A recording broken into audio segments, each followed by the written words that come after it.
Uma boa tarde a todos. Nós vamos então agradecendo uma vez mais a Deus nosso Pai, a Deus nosso Criador, a Jesus Cristo nosso Mestre, a Frei Fabiano de Cristo e a cada Espírito, que amorosamente nos envolve, nos fortalece, nos estimula no caminho do bem. Nós hoje trouxemos do livro que chama Emmanuel, que são mensagens de Emmanuel, através da psicografia de Chico Xavier. E ele fala sobre os destinos, nos dizendo: não poucas vezes vos preocupais nas lutas planetárias, nas lides planetárias, com as provações que são necessárias, mas que julgais que são excessivas para as vossas forças. Crede, acreditai, o fardo que faz vergar os vossos ombros não é demasiado para as vossas possibilidades. Então ele já inicia de uma maneira bem objetiva, dizendo que julgamos que as nossas provas elas são excessivas para as nossas forças, mas ele deixa tão claro que essas provas são necessárias na medida em que elas nos tiram ali de um estágio de comodismo, até de letargia às vezes, nos levando então na busca pelo equilíbrio, na busca pelo bem-estar, na busca da prece, na busca da espiritualidade. E com isso, essas provações, elas então têm ali a capacidade, se bem aproveitadas, de estimularem o nosso desenvolvimento, de estimularem o nosso crescimento. Ele fala que esse fardo que nós todos temos, ele não é excessivo para as nossas possibilidades, ou seja, se de um lado há sim, não há como fugir dessas provas, há ali as possibilidades, e elas são muitas, da religião, da família, dos amigos, dos livros que nos trazem experiências, sobretudo de tantos e tantos espíritos que passaram ali por situações e que através do relato deles nos ensinam, nos alertam, a possibilidade do nosso espírito protetor que nos intui, que nos estimula, que nos fortalece quando estamos ali em sintonia com ele, e as possibilidades da nossa própria vida, seja dessa ou seja das muitas e muitas que vivemos no passado. Porque ao longo da nossa trajetória, ao longo da nossa história, nessas múltiplas vidas, tivemos ali experiências de aprendizado enriquecedoras, sejam experiências ali de erro, de acerto, mas elas hoje compõem ali esse cabedal, esse histórico daquilo que tudo que foi feito desde o dia em que fomos criados pela bondade de Deus. Então, se tivéssemos ali mais momentos de reflexão, de prece, da meditação, essas intuições elas viriam com mais facilidade, trazendo ali, ainda que intuitivamente, lembranças dessas experiências que nos ajudariam muito hoje. Enfim, as possibilidades são grandes, elas são muitas, e Deus não dá um fardo ali superior àquele que temos a capacidade de suportá-lo. Mas vejam que falamos aqui sempre dessas provas, dessas situações em que a vida naturalmente ela nos impõe, porque é sabido também que nós temos várias provas, várias dificuldades que elas não estavam previstas, que elas não necessariamente elas têm uma ligação com o passado, mas elas são e foram criadas nessa mesma existência, pelo nosso desespero, pela falta de fé, e tantas outras situações que não deveriam, não estavam previstas para acontecer, mas que elas foram criadas nessa vida mesmo e não no passado, como podemos imaginar. Ele fala que Deus tudo prevê, e a escolha de semelhantes provas é uma questão de preferência individual.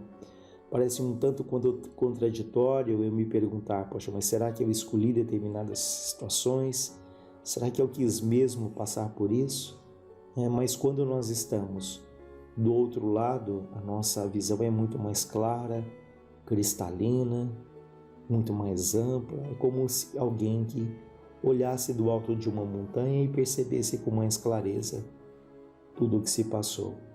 E por isso nós, então, cientes desse passado, nós pedimos sim para passar por determinadas experiências que apesar de difíceis, elas serão enriquecedoras ali para o nosso espírito. Então, é como eu acho interessante aquele exemplo quando nós vamos numa entrevista de emprego em que estamos desempregados, o dono da empresa faz uma série de perguntas. Olha, você vai trabalhar no sábado, feriado, pode se atrasar, a carga de trabalho é difícil, você vai encontrar desafios nos relacionamentos, enfim. Ele propõe uma série ali de obstáculos e que nós falamos. Não, me dê essa oportunidade, confie em mim, eu preciso desse emprego, eu quero esse emprego.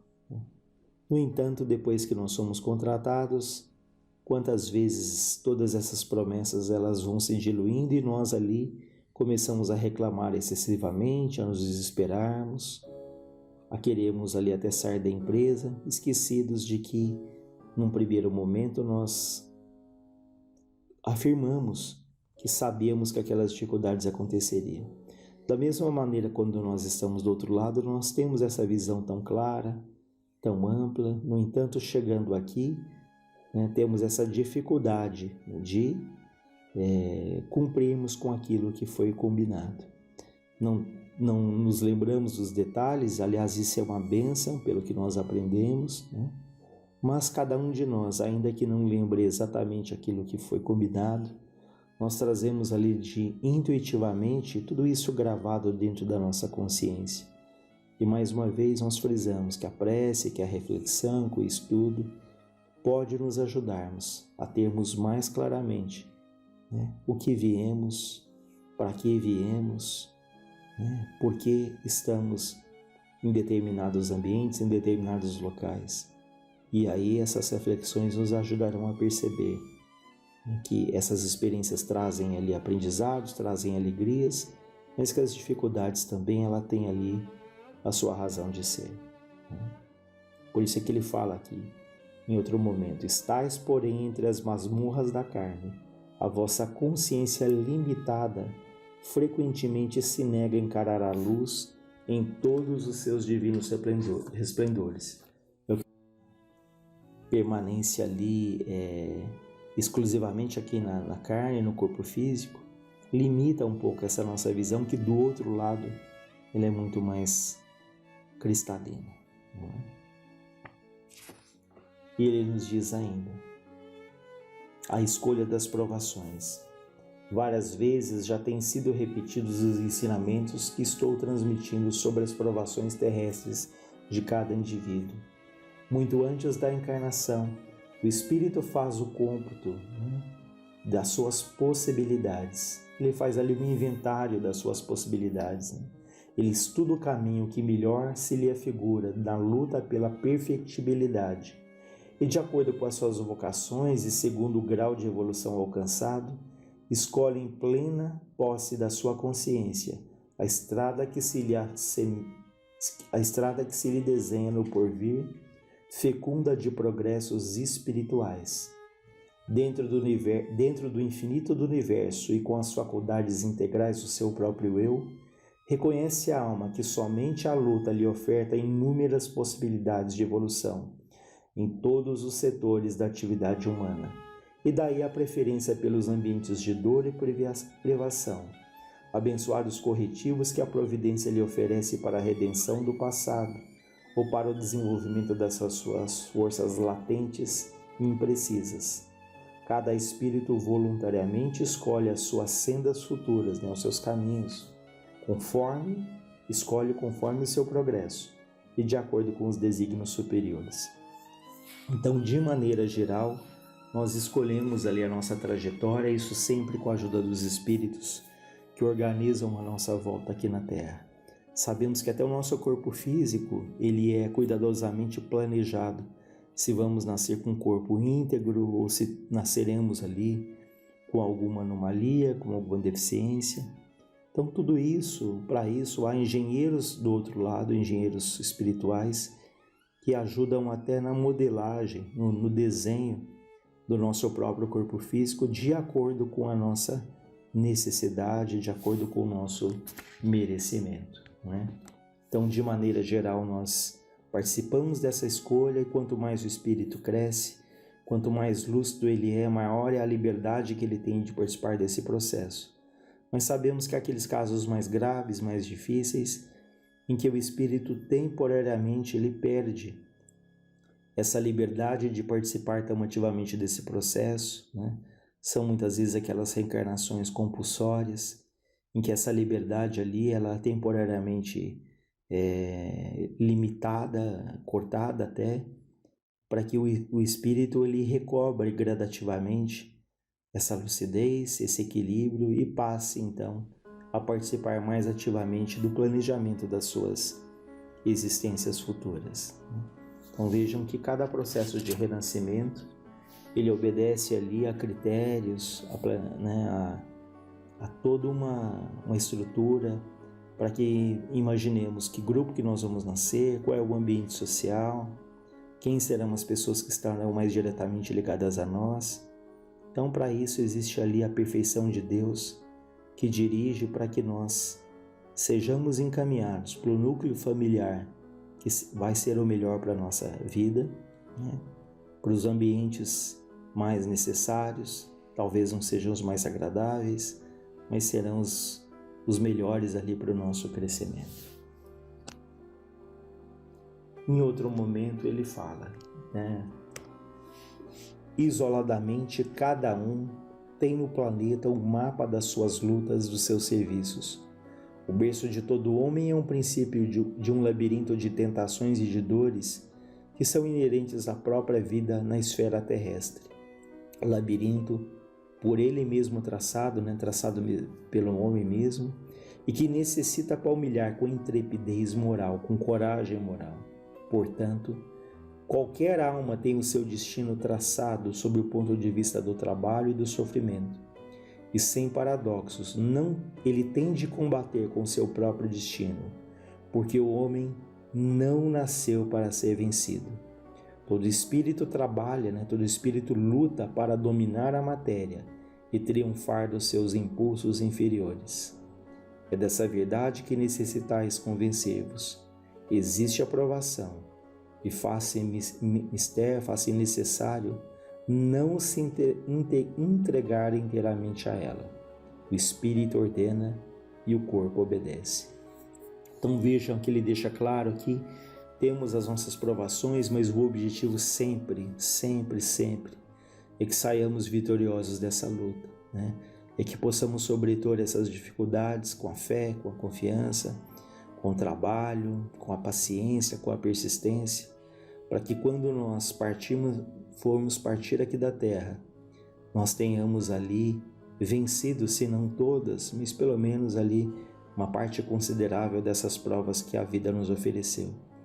Então ele deixa muito claro que o objetivo é sempre triunfar, é sempre vencer dos impulsos, como ele diz, os impulsos inferiores, despertando em cada um de nós ali o que há de melhor, despertando ali os bons sentimentos, despertando a solidariedade, a empatia pelo outro, o respeito a Deus, o respeito à natureza, o respeito a si mesmo. Então, são essas lutas gradativas que vão permitindo que pouco a pouco também nós possamos conquistar essas qualidades. Frei Fabiano fala a respeito do amor mais puro, mais verdadeiro, que todos buscamos, mas ele diz que antes desse amor passamos por vários caminhos, como a solidariedade, a paciência, a caridade, a paciência, enfim. Ele vai elencando ali uma série de caminhos que temos que percorrer antes de chegar a esse amor pleno. Porque às vezes perguntamos, quando eu vou sentir esse amor maior que tanto falo? Mas aí é como se disséssemos, vamos começar do pouco, dos primeiros passos, seguros, confiantes, que é gradativamente sentindo ali essas emoções, despertando a nossa sensibilidade, o nosso sentimento, nós estamos nos preparando para sentir ali as grandes alegrias, que como o Evangelho fala, que a terra não acaba, que a ferrugem não corrói, que são as alegrias mais eternas, mais profundas que todos nós estamos predestinados a sentir, um dia. Então estamos a caminho, o que não impede que nessa vida já nós tenhamos ali momentos de alegria, momentos de realização, momentos de gratidão, né? Nada impede, e a nossa obrigação, lutarmos para termos muitos momentos bons, né? Vivenciando, percebendo, agradecendo. E quando vêm as lutas, as dificuldades, é o aprendizado ali para mantermos a nossa lucidez e, ao invés da revolta, pensarmos o que a vida tem a me oferecer. Nós encerramos por aqui, desejando a todos uma boa tarde.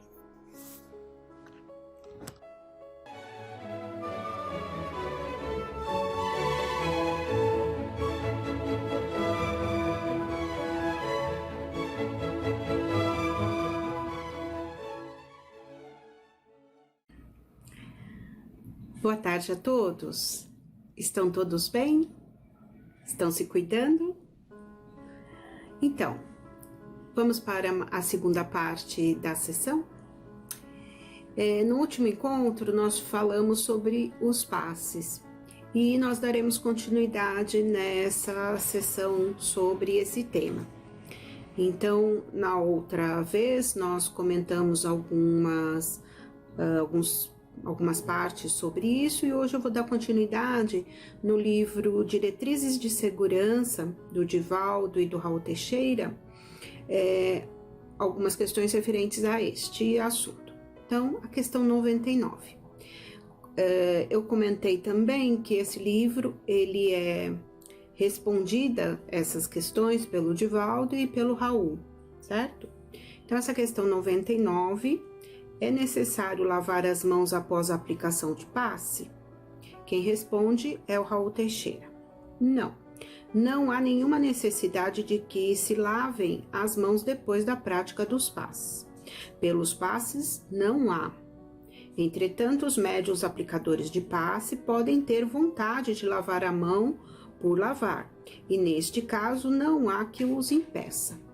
Então, nós vemos aqui que pela condição do passe em si, não há necessidade.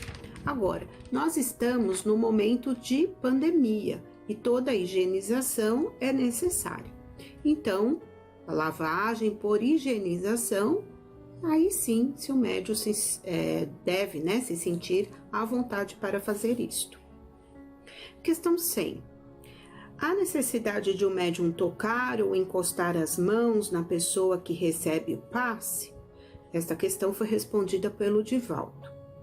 Desde que se trata de permuta de energias, deve-se mesmo, por medida de cautela e zelo ao próprio bom nome e ao espiritismo, evitar tudo aquilo que possa comprometer, como toques físicos, abraços e etc.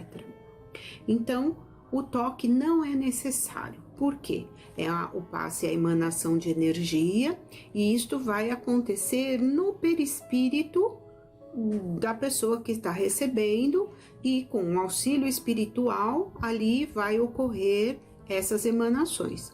Então não há necessidade do toque. Isto já foi algo comentado nas sessões, e a Casa de Fabiano até mesmo já tomou essas medidas. Hoje nós estamos passando por momentos bem difíceis em relação a algumas interpretações, alguns assédios.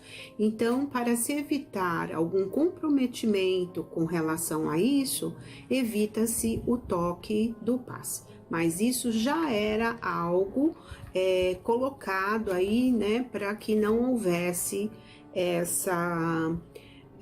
esse toque, Não há necessidade. Questão 101.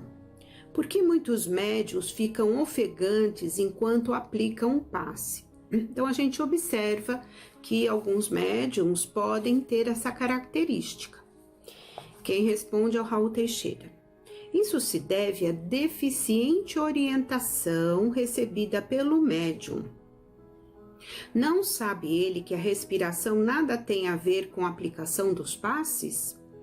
São companheiros que imaginam sejam os exageros e invencionices os elementos capazes de assegurar grandezas e autenticidade ao fenômeno.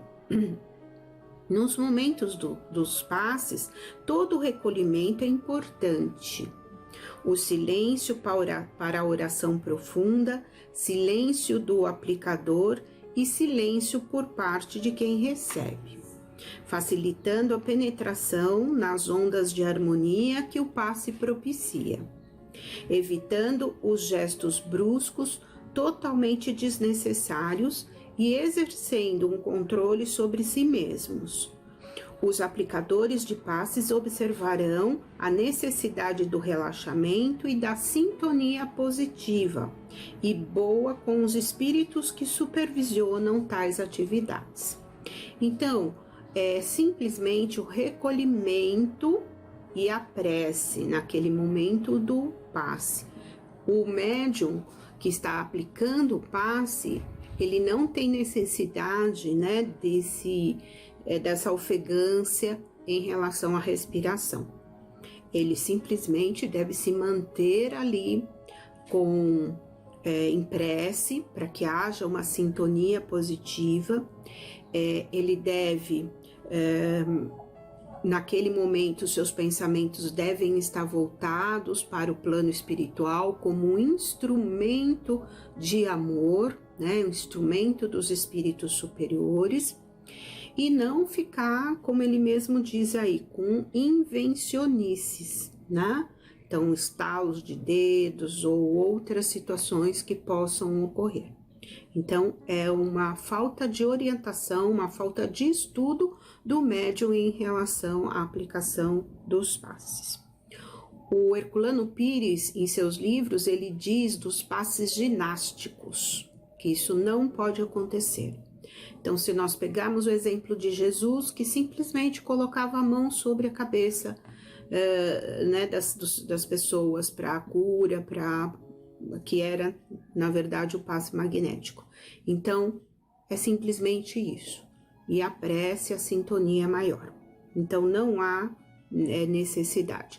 Quando acontece isso, é simplesmente um exagero e um descontrole do médium. A questão 102. Os estalidos dos dedos ajudam de algum modo na aplicação do passe? Raul, não. Tudo isso faz parte dos hábitos incorporados pelas pessoas que passam a admitir que seus trejeitos e tiques são partes das tarefas dos passes ou da mediunidade. Os estalidos e outros maneirismos com as mãos indicam força ou energia, são perfeitamente dispensáveis, devendo o médium educar-se, procurando aperfeiçoar suas possibilidades de trabalho. Nenhum estalo, nenhuma fungação, nenhum toque corporal ou puxado de dedos, de braço, de cabelo tem quaisquer utilidades na prática dos passes.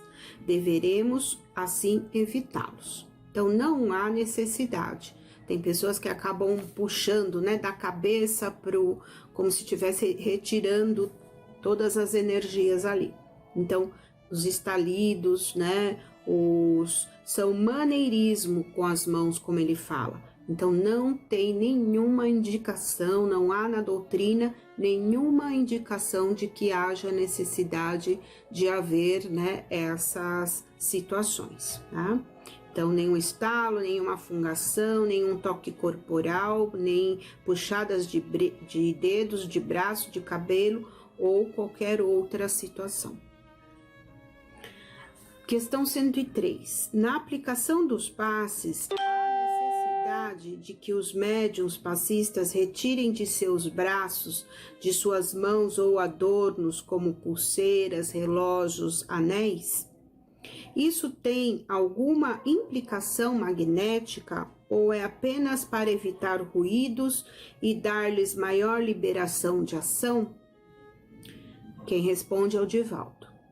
Em nossa forma de ver, a eliminação dos adornos não tem uma implicação direta no efeito positivo ou negativo do passe.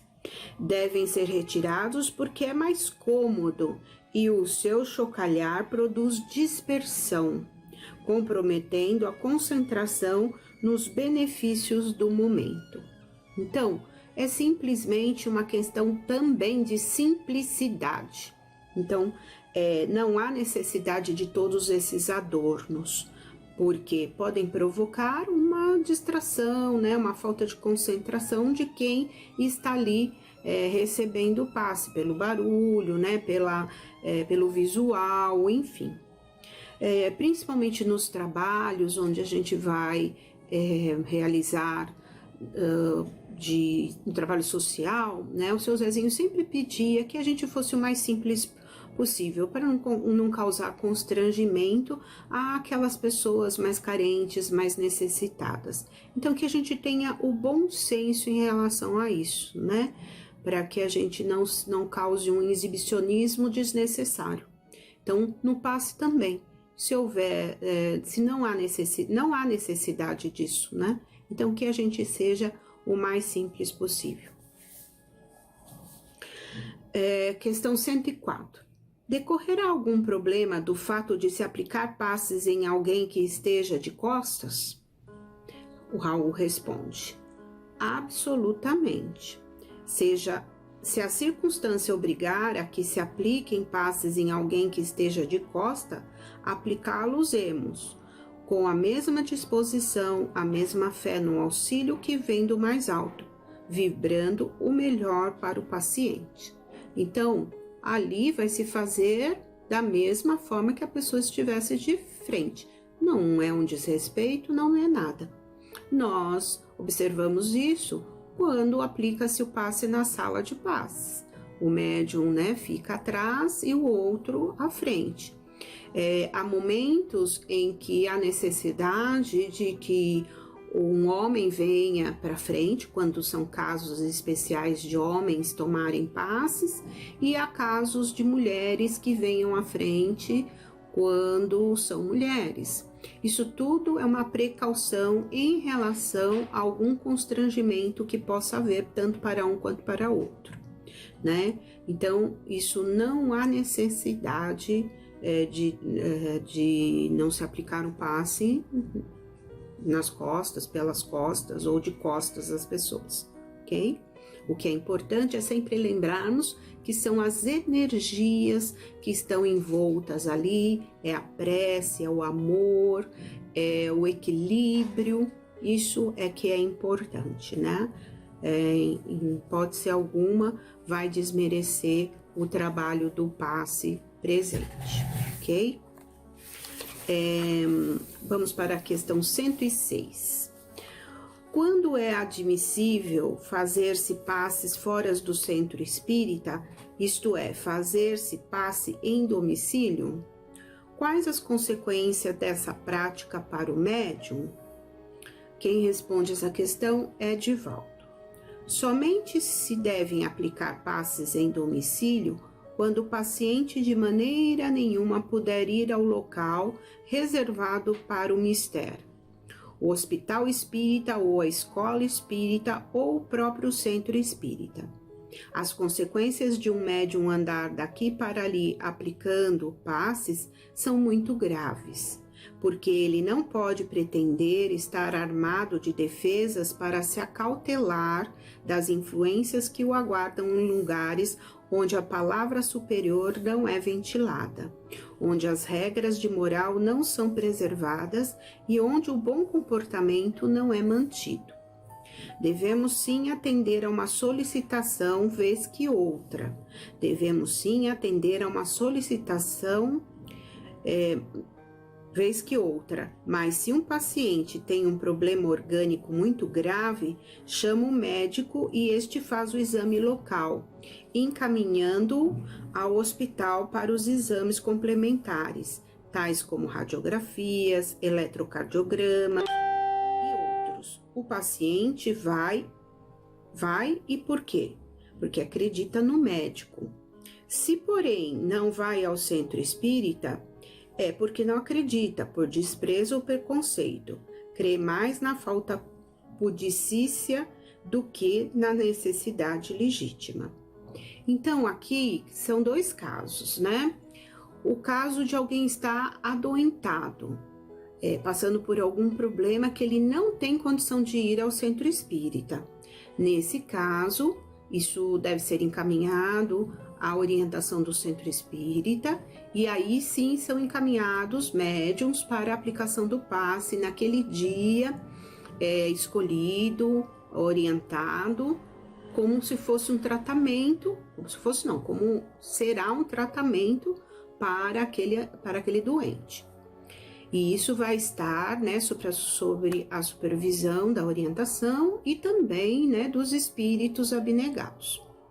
Agora, se a pessoa não vai ao centro espírita porque ela não acredita, ela não quer ir, o médium não pode se deslocar e ir lá aplicar um passe, né?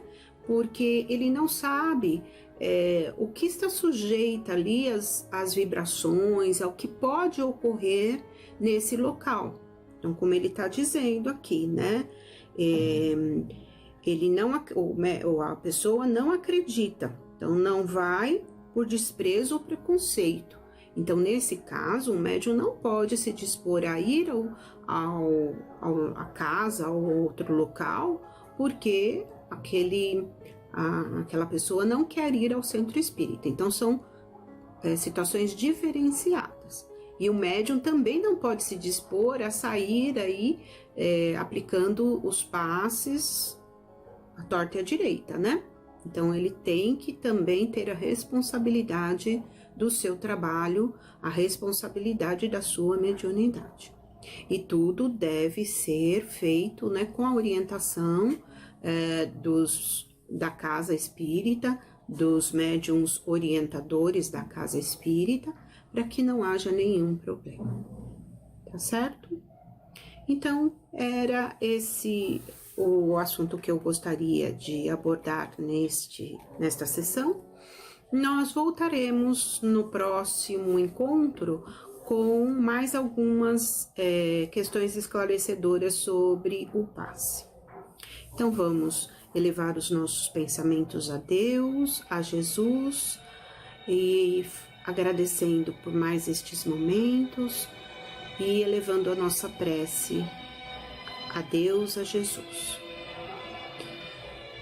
Que possamos então, nestes momentos, vibrar amorosamente por todos aqueles que necessitam das nossas vibrações, de amor, de carinho, de perseverança.